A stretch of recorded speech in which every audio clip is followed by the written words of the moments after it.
চিকিৎসার পূর্বে কেমন সময় পেতেন এবং এখন কেমন সময় পাচ্ছেন? 1 থেকে 2 মিনিট। এখন কেমন সময় পাচ্ছেন এভারেজ?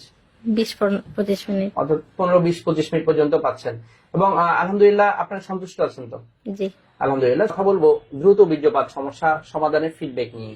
প্রথমেই বলে নিচ্ছি, প্রতিটি ভিডিও কোনো ধরনের চিকিৎসার উদ্দেশ্যে নয়, অবশ্যই চিকিৎসা নিতে উৎসাহিত করার জন্যই।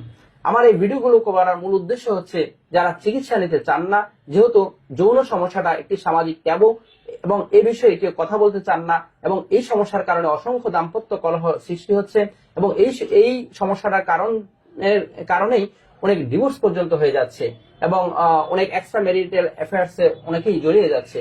এই বিষয়টা সচেতনতার জন্য আমার এই ভিডিওগুলো মূলত করার উদ্দেশ্য, অর্থাৎ চিকিৎসা নিতে উৎসাহিত করার জন্য। আল্লাহর উপর ভরসা রেখে ওষুধ সেবন করবেন। আজকে আমার সাথে যারা রয়েছেন এই দম্পতি, ওনারা এই সমস্যা নিয়ে এসেছিলেন, চিকিৎসার পূর্বে কেমন ছিলেন এবং চিকিৎসার পর কেমন আছেন শুনবো ওনাদের মুখ থেকে। কেমন আছেন? আলহামদুলিল্লাহ ভালো। আলহামদুলিল্লাহ। জি, আপনার মূলত যে সমস্যা নিয়ে এসেছিলেন, আপনার স্বামীর যে সমস্যাটি ছিল দ্রুত বীর্যপাতের সমস্যা ছিল এবং এই সমস্যাটা নিয়ে কতদিন ধরে ভুগছিলেন? 1 বছর। 1 বছর। বিয়ের বয়স কত আপনাদের? 1 বছরই। 1 বছর, অর্থাৎ 1 বছর ধরেই কিন্তু এই সমস্যা নিয়ে ভুগছিল এবং তিনি যখন এখানে এসেছিলেন চিকিৎসার পূর্বে কেমন সময় পেতেন এবং এখন কেমন সময় পাচ্ছেন? 1 থেকে 2 মিনিট। এখন কেমন সময় পাচ্ছেন এভারেজ? 20-25 মিনিট। অর্থাৎ 15-20-25 মিনিট পর্যন্ত পাচ্ছেন এবং আলহামদুলিল্লাহ আপনারা সন্তুষ্ট আছেন তো? জি। আলহামদুলিল্লাহ। শুনবো ভাইয়ের কাছ থেকে।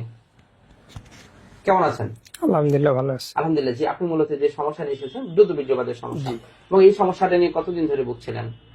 বিয়ের পর থেকে 1 বছর। 1 বছর। বিয়ে হয়েছে 1 বছর, 1 বছর ধরেই ভুগছিলেন এবং আপনি এই যে 1 বছর ধরে যৌন সমস্যা ভুগছিলেন, এখানে আসার পূর্বে অর্থাৎ চিকিৎসার পূর্বে কেমন সময় পেতেন এখন কেমন সময় পাচ্ছেন? 1 থেকে 1.5 মিনিটের মধ্যে আছে আমার বীর্যপাত হয়ে যেত চিকিৎসার পূর্বে। জি। আর এখন সে কেমন সময় পাচ্ছে? এখন 15 থেকে 20 মিনিট। আলহামদুলিল্লাহ। 15-20 মিনিট পর্যন্ত সময় পাচ্ছেন এভারেজ এবং এতে আপনারা সন্তুষ্ট কিনা? জি আলহামদুলিল্লাহ। এবং এখানে আসার পর এমন কোন ওষুধ খেতে হয়েছে মিলনের পূর্বে খেতে হবে, খাওয়ার পর মাথা ধরা, বুক ধরফর, এই ধরনের সমস্যা? না, এগুলো কোনো সমস্যা নরমালি ওষুধ সেবন করে গিয়েছে।